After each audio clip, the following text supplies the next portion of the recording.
Mary 盧玉鳳961 Music Station 流行音樂站。溫哥華亞洲電影節咧，有好多作品可能大家都有機會欣賞過。咁而今個星期11號到17號咧，將會係線上放映嘅。其中一部嘅作品咧就係嚟自香港嘅紀錄片，叫做《風吹暴動 Stories of Pang Jai》。咁啊講嘅咧就係深水埗布業市場嘅。咁可能你嚟自香港嘅話咧，都會聽過或者甚至乎咧去過呢一個地方嗰度買布都唔定。咁喺2015年呢，政府就計劃收翻呢一個布市場啦，去興建一棟政府資助嘅房屋嘅。咁啊，導演羅志明 Jimmy 咧就用咗8年嘅時間去追蹤呢一件事，由最初嘅發展一路去到得到結果為止。咁而最後咧就係剪輯咗而家我哋喺線上咧可以欣賞到嘅呢個版本嘅。咁今日好開心啦，可以同 Jimmy 傾偈啦，亦都可以了解下呢一部嘅作品啦。咁首先想問下羅志明導演，最初點解你會有呢一個嘅構思，係拍攝一部紀錄片關於深水埗布市場嘅咧？風吹暴動呢個電影咧，其實係2015年開始拍嘅，因為當時香港嘅政府咧就宣布要拆呢個地方啦。一直以嚟咧，我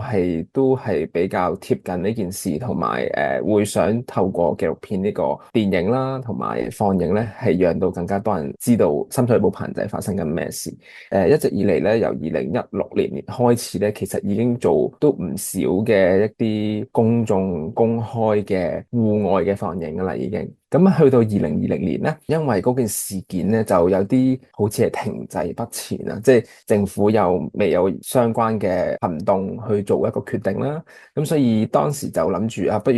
與其喺度等咧，就不如試下將當時嘅一個比較粗剪嘅版本咧，交去一啲叫做電影節。咁當時就係台灣嘅南方影展咧就接受咗。咁所以就有一個遊戲都係 virtual， 即係都係網上嘅一個放映，因為當時係疫情嘅關係，其實都有好處嘅。咁就係讓到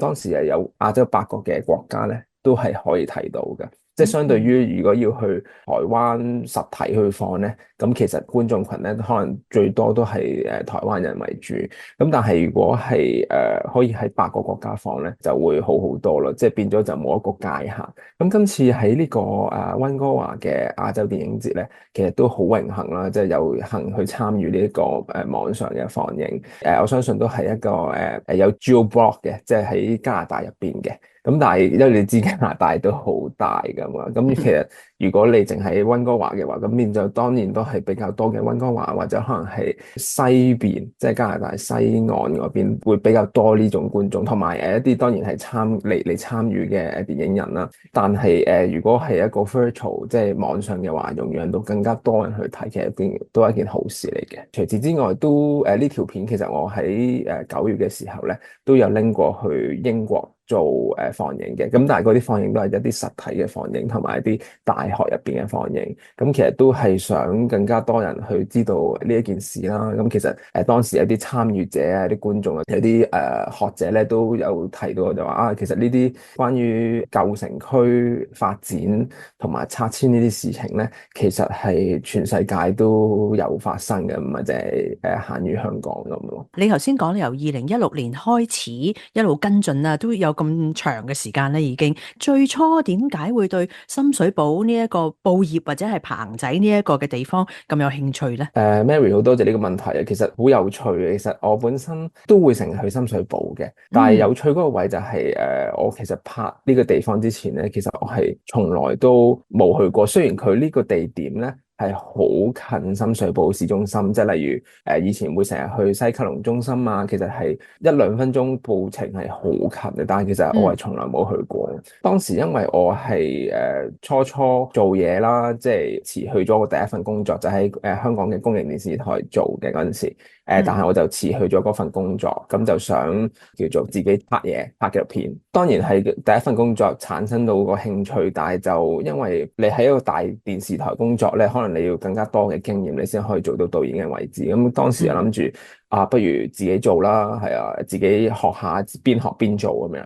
咁所以我就喺網上就揾題材咁樣。咁啊咁啱碌到呢一個棚仔嘅一個開放日。咁其實都喺個電影入邊有提到嘅，咁就係叫一啲公眾人士去參與啦，去睇下其實嗰啲義工同報販一齊去合作搞一個開放日咧，讓到更加多人知道呢件事。咁我就其實係被吸引咗過去嘅，因為係一個網上，即係其實簡單講就係臉書上邊，即係 Facebook 上邊嘅一個 event page 吸引咗我過去。咁當時開放日咧，當然唔係當日先知啦，係提早幾日先知。咁所以當我提早幾日知嘅時候，我就提早幾日過去。咁我見到有啲後生嘅年輕學生，即係好似我咁啦，因為我嗰陣時都係學生嚟嘅，咁就去幫手寫橫額啊，參與一啲組織嘅活動，就係組織翻開放日嘅活動。咁所以我就覺得，即係呢班年輕人好熱血咧。第一來，第二就係好捨得，即係無私咁去幫呢一班暴犯咁樣。咁所以我覺得喺一個社區入邊見到一班年輕人同一班暴犯咁樣去一齊參與同組織呢件事，咁我就覺得所以引起到我對呢件事嘅興趣都，但係到最尾其實我係冇諗過會延續咗咁多年。我諗暴犯自己一開始本身都係冇諗過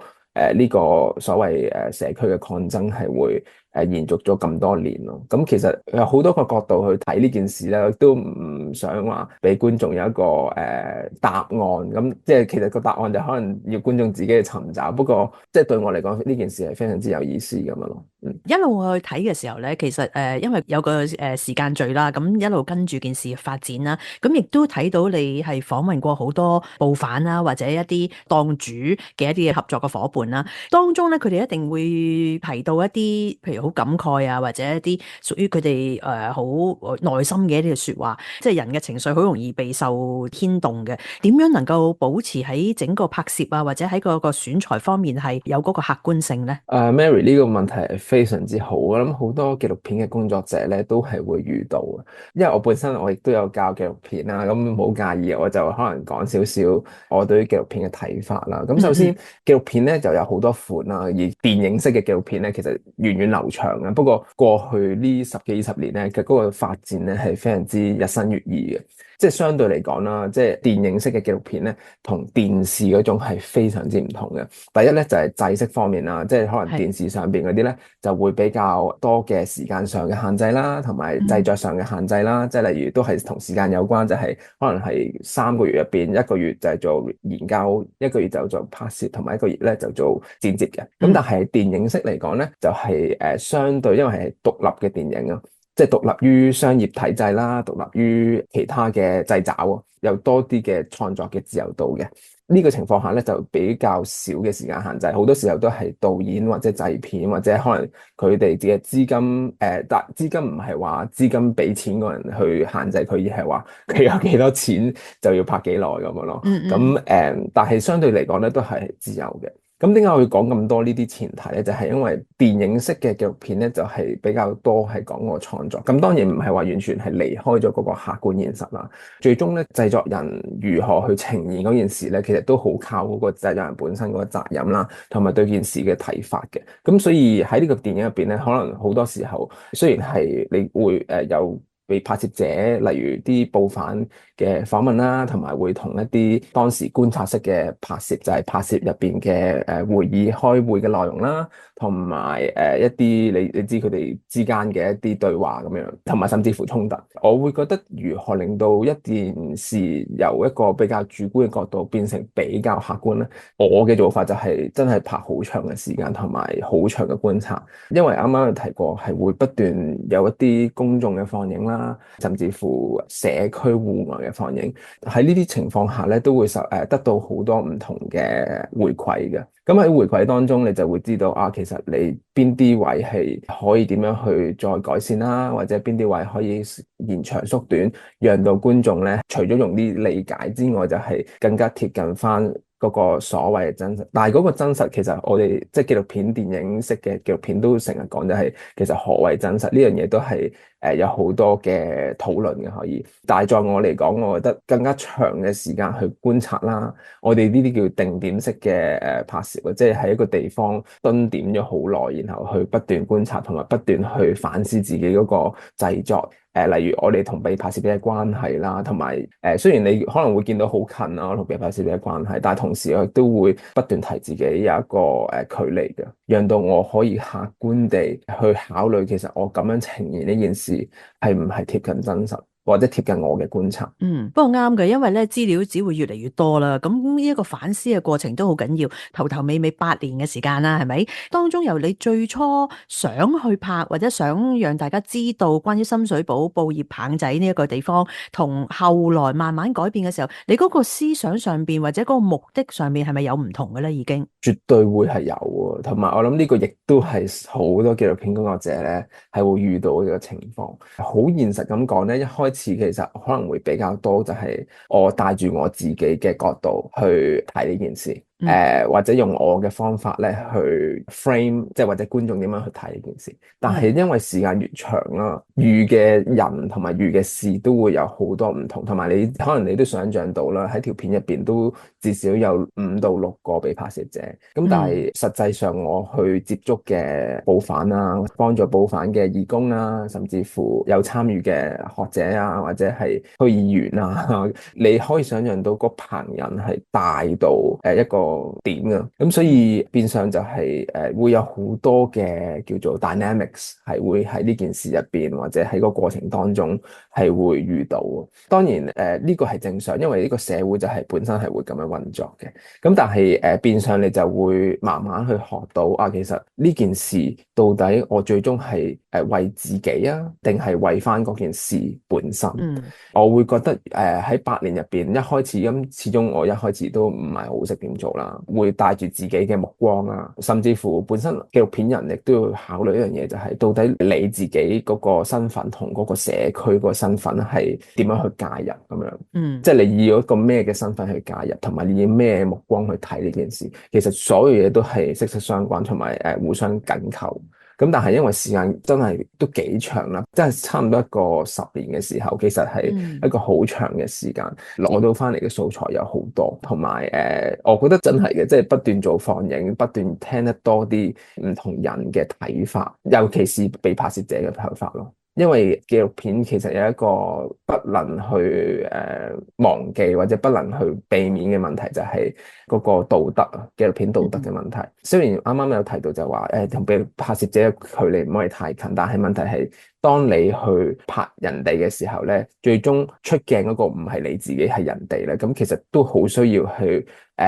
讓到去被拍攝者去睇翻。咁所以好多時候嗰啲公開放映啊，即係戶外公開放映咧，都會喺翻棚仔附近進行嘅。即係初嘅2016去到2020甚至2022之後，其實都有繼續喺戶外度做一啲放映活動啊咁樣。咁所以好多時候我哋都會強調就係要將嗰個所謂電影或者嗰個作品咧翻去原本嗰個地方。有幾個好處嘅，讓到就係被拍攝者可以參與啦，同埋吸引一啲本身可能知或者唔係好知呢件事嘅人咧，就嚟到嗰個拍攝嘅地方，讓到佢哋可以同被拍攝者有一個互動。咁變成被拍攝者咧就唔再係一個喺電影被拍攝出嚟嘅一個死物啦，係一個生嘅人喺呈現喺你面前同你做一個互動，可以有更加深入嘅交流。當然啦，去影展嘅話，咁當然就係讓更加廣闊嘅人知道啦，即係多啲人嘅知道啦。但係唔同嘅放映方式咧，就有唔同嘅目的咁樣咯。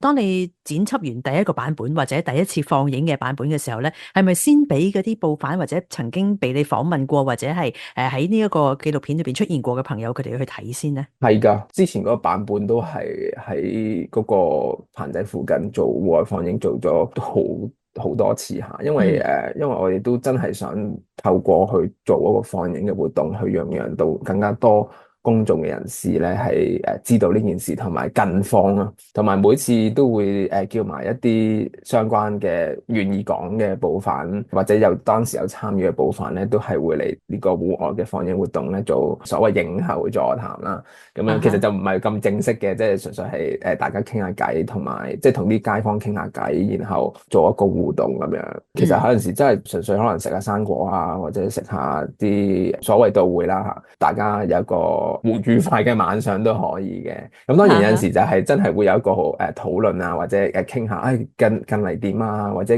幾時要去開會啊，咁你哋支持啊，或者你哋有可以俾啲意見啊，咁樣都係會有呢啲情況嘅。咁啲街坊當然有啲時候就會好熟呢件事，有啲就真係唔知咁樣就走嚟睇，然後就知道咗喎咁樣。咁所以其實係戶外放映嘅好處就係即係 come in and out，咁但係就會有啲新嘅人嚟八卦睇下咁樣咯，係啊，都好有趣㗎。頭先都提到咧，即係會去過唔同嘅影展嗰度睇啦。咁啊，唔同嘅地方、唔同嘅觀眾，即係我相信對於溫哥華好多嘅華人嚟講咧，深水埗呢個地方應該大家都好熟悉嘅。咁但係譬如話其他國家嘅朋友，佢哋去睇過呢一套紀錄片嘅時候，一般嘅反應係點樣樣嘅咧？呢個非常之有趣啊！其實就好多唔同嘅觀眾咧，都有好唔同嘅反應嘅。就算我去英國放咧，其實都好多都係吸引翻啲即係香港或者同香港熟悉香港嘅人嚟睇啦。好多時候佢哋外國嘅人士睇，其實佢哋都會睇到呢個狀況，即係香港呢個狀況啦。有趣嘅有陣時就會睇到就係除咗棚仔之外，佢哋都會問到其實而家喺香港製作紀錄片嘅生態啦。除此之外，就係佢哋對於即係香港當時嘅報業嘅歷史都有興趣，因為本身嗰條片入邊都有提到啦。咁我亦都會做翻相關嘅分享，因為始終你拍呢一個報業相關嘅行業咧，其實對呢一樣嘢即係多多少少都要有啲認識咁樣。咁即係我唔敢講話我認識好深啦，絕對冇報販咁深啦。咁但係都可以係透過報販得知嘅資料啦，同埋網上睇到嘅資料，同埋睇書睇到嘅資料都可以同啲觀眾做分享。咁當然有陣時有啲觀眾就會對於個紀錄片形式同個手法咧都係感興趣嘅。我可以分享一個就係其實我英國除咗係做一啲大學入邊嘅放映之外，亦都有做到一個學術論文嘅分享嘅。咁嗰個分享其實都係分享翻呢條片嗰個製作手法。當然啦，喺嗰個環境入邊比較多都係學者啦，都係做電影係就拍攝相關嘅一啲研究方面嘅工作。當時我因為講翻我自己條片嗰個製作手法啊嘛，咁其實所以佢哋一聽到話拍鏈，即係大家都目瞪口呆啊！當時亦都分享翻差唔多嗰啲，啱啱同你哋分享過差唔多嗰啲意思，就係話長啲其實係有好處，就係都係一種英文就話好 humble， 即係 humbling process， 即係會讓到一個人更加謙虛同更加謙卑去即係電影我明白就係一開始我即係有個錯覺以為導演係話事嗰個，其實唔係啊，其實做電影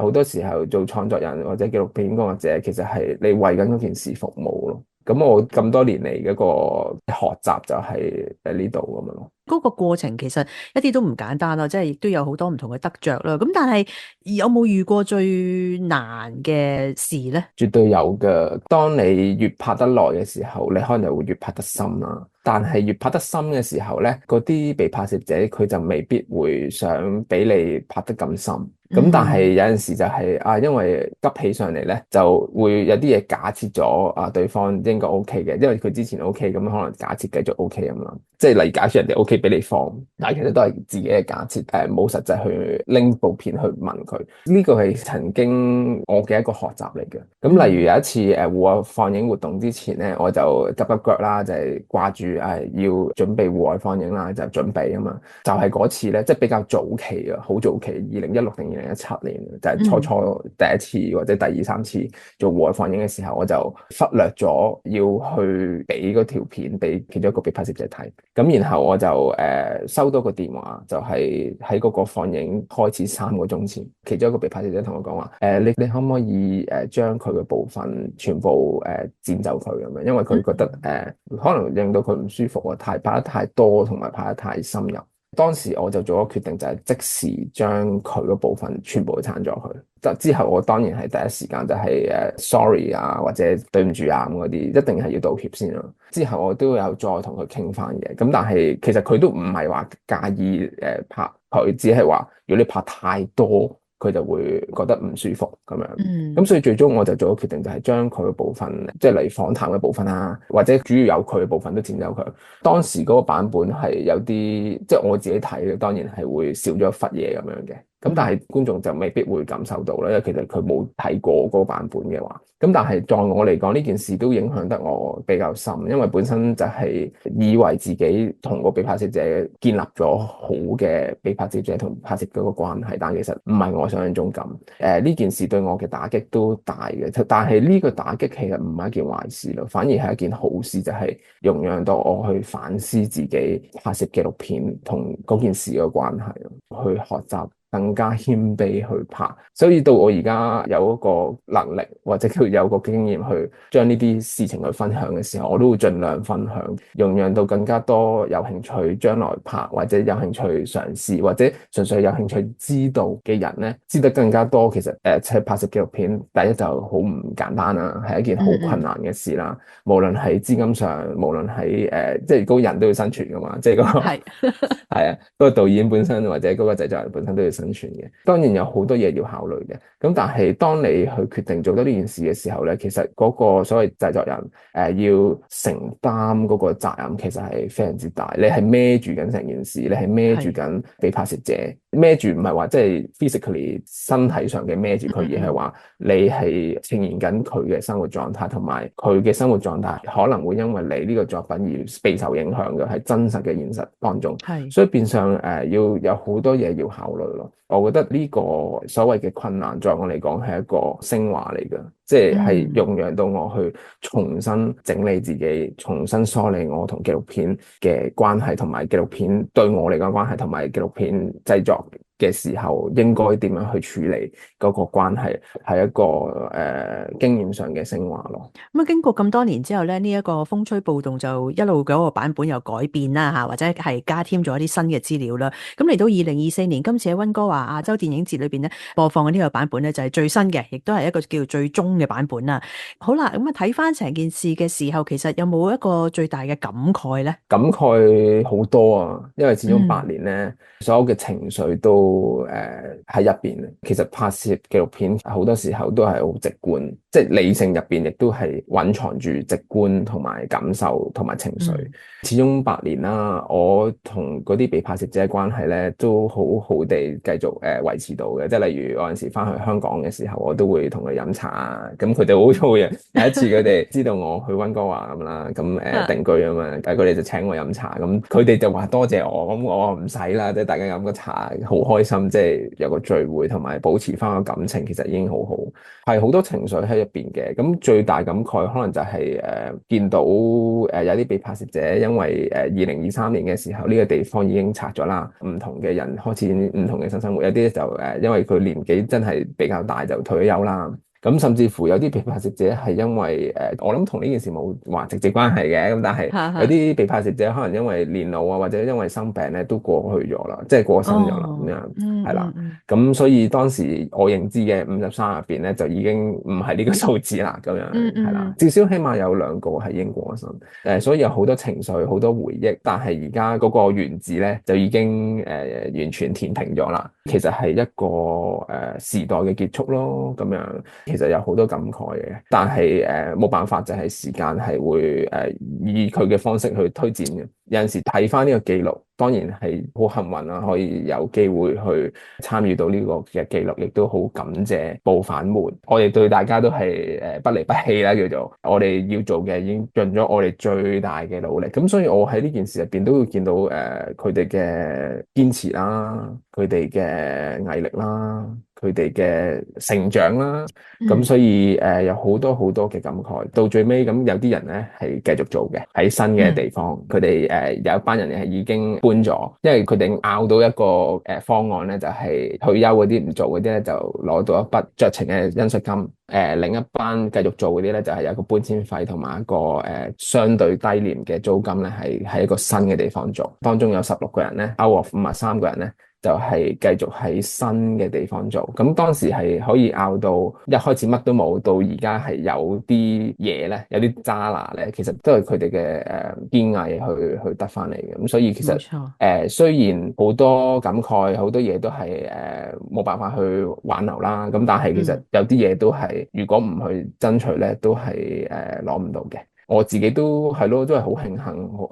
得到暴反們嘅信任去拍到呢個作品，亦都希望呢個作品可以有機會喺唔同嘅地方去繼續同人做分享。其實呢樣嘢都係我自己想繼續做，因為我相信喺入邊嘅人情啦，入邊嘅智慧啦，入邊嘅堅毅嘅精神咧，其實都係會係因為呢個紀錄片咧，會可以繼續流傳到嘅。我希望做到呢樣嘢。咁今次嘅放映就係網上放映啦，咁會唔會都有安排一啲時間可以做，即係同觀眾有啲嘅討論咁樣？我希望可以有呢個機會，因為我記得之前我同 FAF 嗰邊都熟嘅。FAF 嗰邊佢哋以前都會同一啲網上嘅電影 virtual 嘅 programs 係導演咧，都係會有啲分享嘅。亦都好慶幸啦，今次可以同 Mary 嚟做一個網上嘅分享啦。我相信呢個都係其中一個觀眾可以聽到嘅一個途徑啦。咁但係如果 FAF 嗰邊佢哋願意再搞一啲咁嘅 live stream 啊，嗰啲